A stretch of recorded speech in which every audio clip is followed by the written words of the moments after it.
जय गुरु जी। जय गुरु जी। संगत जी आज मैं महाशिव पुराण का 3 खंड अध्याय माता पार्वती का 6वां अध्याय सुनाने जा रही हूँ गुरु जी के मंत्र जाप से। ओम नमः शिवाय शिव जी सदा सहाय। ओम नमः शिवाय गुरु जी सदा सहाय। ओम नमः शिवाय शिव जी सदा सहाय। ओम नमः शिवाय गुरु जी सदा सहाय। जय गुरु जी। पढ़ो। जय गुरु जी। देवी उमा का हिमावन के हृदय तथा मैना के गर्भ में आना। गर्भावस्था देवी का देवताओं द्वारा सतवन, उनका दिव्य रूप में प्रादुर्भाव, माता मैना से बातचीत तथा नवजात कन्या के रूप में परिवर्तन होना। ब्रह्मा जी कहते हैं, नारद तदंतर मैना और हिमालय आदर पूर्वक देव कार्य की सिद्धि के लिए कन्या प्राप्ति के हेतु वहां जगत जननी भगवती उमा का चिंतन करने लगे, जो प्रसन्न होने पर संपूर्ण अभिष्ट वस्तुओं को देने वाली है। वह महेश्वरी उमा अपने पूर्ण अंश से गिरिराज हिमावन के चित्त में प्रविष्ट हुई। इससे उनके शरीर में अपूर्व एवं सुंदर प्रभा उतर आई।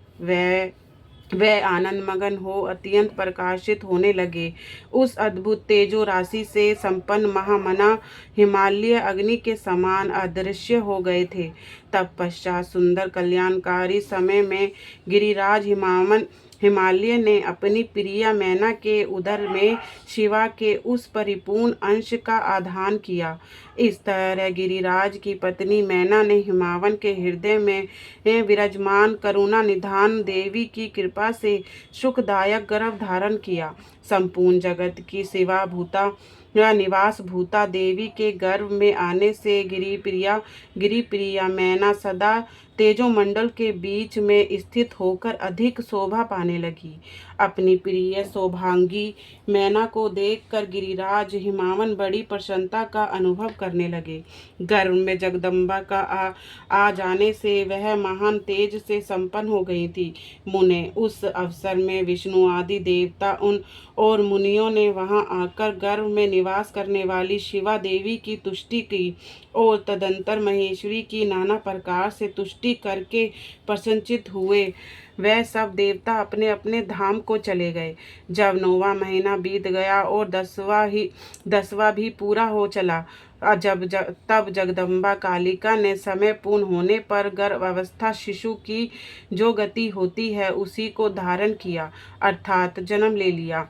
उस अवसर पर आघा शक्ति सती सावधि शिवा पहले मैना के सामने अपने ही रूप में प्रकट हुई। बसंत ऋतु में चैत मास की 9वीं तिथि को माघशिरा नक्षत्र में आधी रात्र के समय चंद्रमंडल से आकाश गंगा की भांति मैनाक के उदर से देवी शिवा का अपने ही स्वरूप में प्रादुर्भाव हुआ।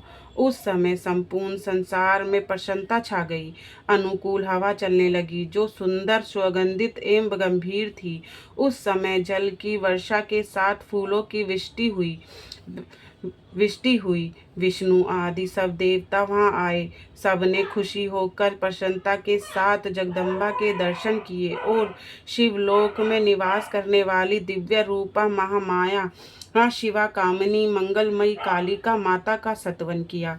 नारद जब देवता लोग तुष्टि करके चले गए, तब मेनका उस रूप में प्रकट हुई। नील कमल दल के समान कांति वाली समय वर्णा देवी को देखकर असियत आनंद का अनुभव करने लगी। देवी के उस दिव्य रूप का दर्शन करके गिरिप्रिया मैना को ज्ञान प्राप्त हो गया। वह उन्हें परमेश्वरी समझकर अत्यंत हर्ष से उल्लसित हो उठी और संतोष पूर्वक बोली। मैना ने कहा, जगदम्बे महेश्वरी, आपने बड़ी कृपा की जो मेरे सामने प्रकट हुए। अंबिके, आपकी बड़ी शोभा हो रही है। शिवे, आप संपूर्ण शक्तियों में आघा शक्ति तथा तीनों लोकों की जननी हैं। देवी, आप भगवान शिव को सदा ही प्रिय हैं तथा संपूर्ण देवताओं से प्रकाशित पराशक्ति हैं। महेश्वरी, आप कृपा करें और इसी रूप में मेरे ध्यान में स्थित हो जाएं। साथ ही मेरी पुत्री के अनुरूप प्रत्यक्ष दर्शनीय रूप में धारण करें। ब्रह्मा जी कहते हैं, नारद, पर्वत पत्नी मैना की यह बात सुनकर अत्यंत प्रसन्न हुई। ही शिवा देवी उस गिरिप्रिया को इस प्रकार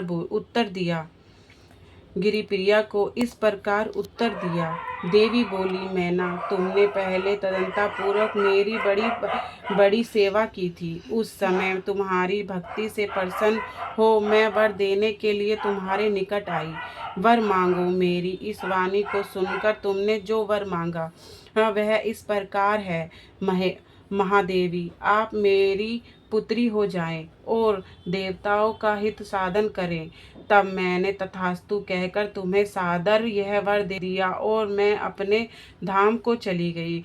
गिरी कामनी, उस वर के अनुसार समय पाकर आज मैं तुम्हारी पुत्री हुई हूँ। आज मैंने जो दिव्य रूप का दर्शन कराया है, इसका उद्देश्य इतना ही है कि तुम्हें मेरे स्वरूप का स्मरण हो जाए। अन्यथा मनुष्य रूप में प्रकट होने पर मेरे विषय में तुम अनजान ही बनी रहोगी। अब तुम दोनों दंपत्ति पुत्री भाव से अथवा दिव्य भाव से मेरा निरंतर चिंतन करते हुए मुझसे स्नेह रखो। इससे मेरी उत्तम गति प्राप्त होगी। मैं पृथ्वी पर अद्भुत लीला करके देवताओं का कार्य सिद्ध करूंगी।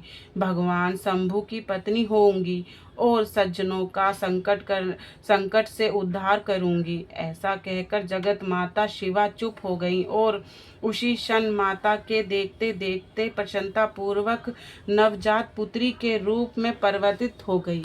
जय गुरु जी, शुक्राना गुरु जी, अनंतम शुक्राना।